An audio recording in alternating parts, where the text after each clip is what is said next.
People are reacting furiously to this report, and there's a lot of anger.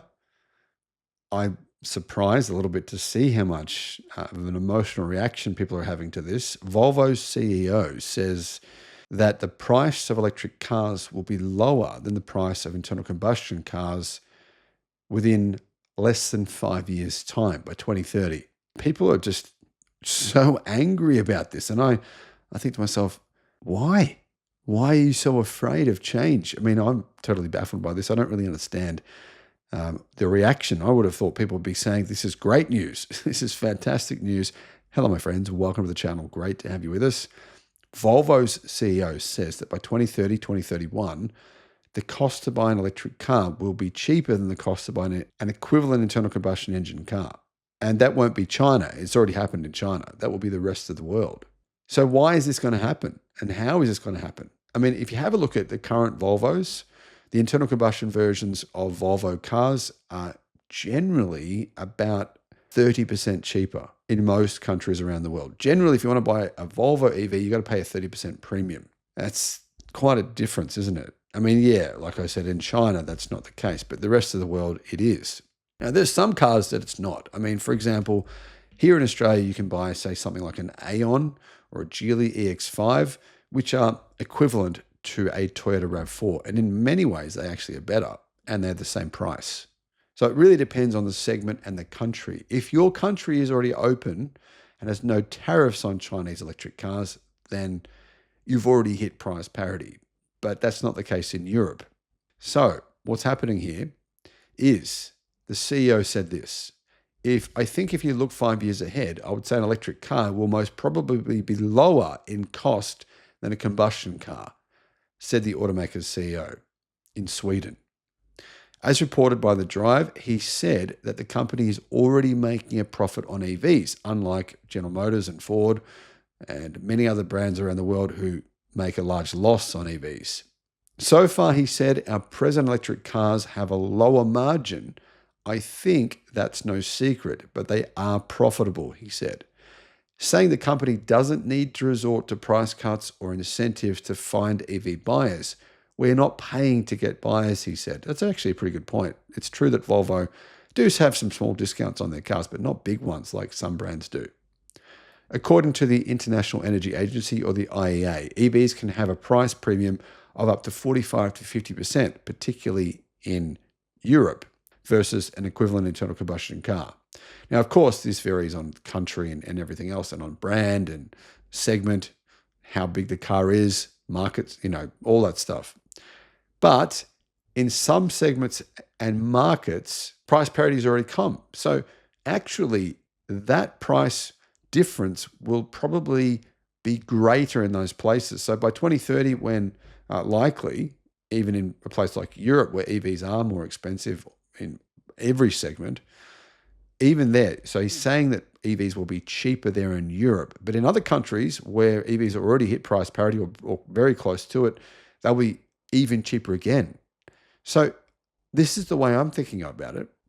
If an EV is 20% cheaper than an equivalent internal combustion engine car and has improved range is going up every year, improved charging speed's going up every year, then why on earth would anyone want to buy an internal combustion car in 5 or 6 years' time? And I've been saying this for a long time. That's why I don't think that Europe's decision to cancel its ban on selling internal combustion cars in 2035 is even relevant. And actually, the German automotive industry agrees. I'll do a separate video on what they're saying.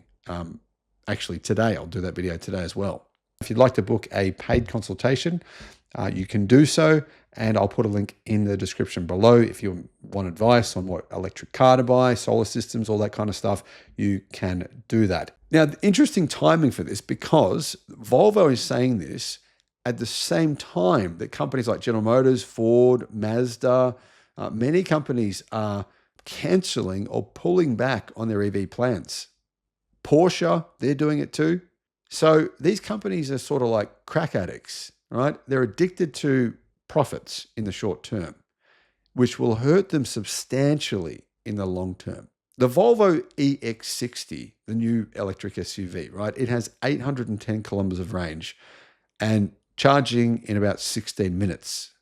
So That's basically putting it at a point where there's no real reason to want to buy an internal combustion version of that car. Plus, of course, people often forget the fact you leave home if you want to with a full battery every day. You can charge overnight for peanuts. You can charge overnight for a couple of dollars or free if you've got a home battery. So the cost of ownership of owning an EV is lower. In other words, what's going to happen over the next 5 years? Not only will EVs be cheaper to buy outright and have far better technology than internal combustion cars, they'll also be cheaper to actually run and own, which they already are. So you'd have to be a little bit insane to make an alternative decision. The IEA has pointed to falling battery costs as a key factor in reducing EV prices. But Volvo said there's actually more opportunity to reduce prices.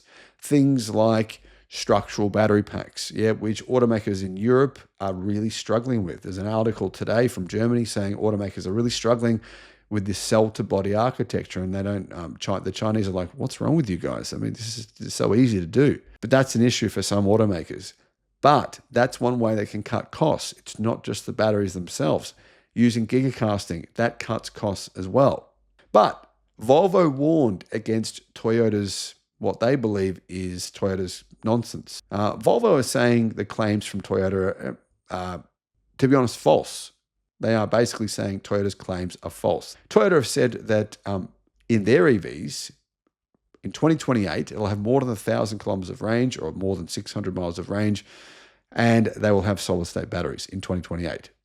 So he's saying some people are waiting for these vehicles coming from Toyota, and especially many Toyota fans. So many Toyota fans are like, well, why buy an EV now if in 2028 we can buy an EV from Toyota, which will have massive range, charge in 5 minutes, be amazing, right? And Volvo's saying, well, that's not going to happen. He could have a good point, the CEO here, because Toyota has been making these claims since 2014. In 2014, they said that their EVs in 2018 would have solid-state batteries. They continued saying this to the point where they said it would happen in 2021. Really good quote from Toyota saying every EV they sold in 2021 would have a solid-state battery. Of course, they continued to adjust the timeline over and over and over, and now they're saying 2028. But Volvo is saying there is always a grass greener on the other side. But I think if you wait for that, you probably will not be in the market anymore. Everything gets better, but you cannot wait for it. Wait for the ideal car.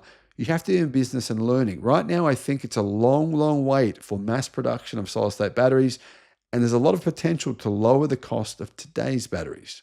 So what do you guys think about this story? Let me know in the comments. Thank you for watching. Bye-bye. Guys, if you want to install solar panels, a home battery, or a home charger, the best way to do this for your situation is to go to the links in the description below, and they'll take you to a page where you can compare everyone. So depending on it doesn't matter where you live. A lot of people email me all the time saying, well, what solar system should I get? Who should I go with? What battery should I get? What electric charger should I get? Well, click in the links in the description, and you can actually compare all the different choices and find the best deal for you. I'll put that link in the description below. Additionally, there is a battery savings calculator link and also a federal battery rebate calculator. I personally have found that I'm not paying for electricity at all, and that's including charging my 2 electric cars and also running my home power, my home sauna. Nothing. Not paying anything at all. And I think a lot of people are getting misled. They think that getting a battery is not worth it. Actually, I think it is worth it. So those links are in the description below.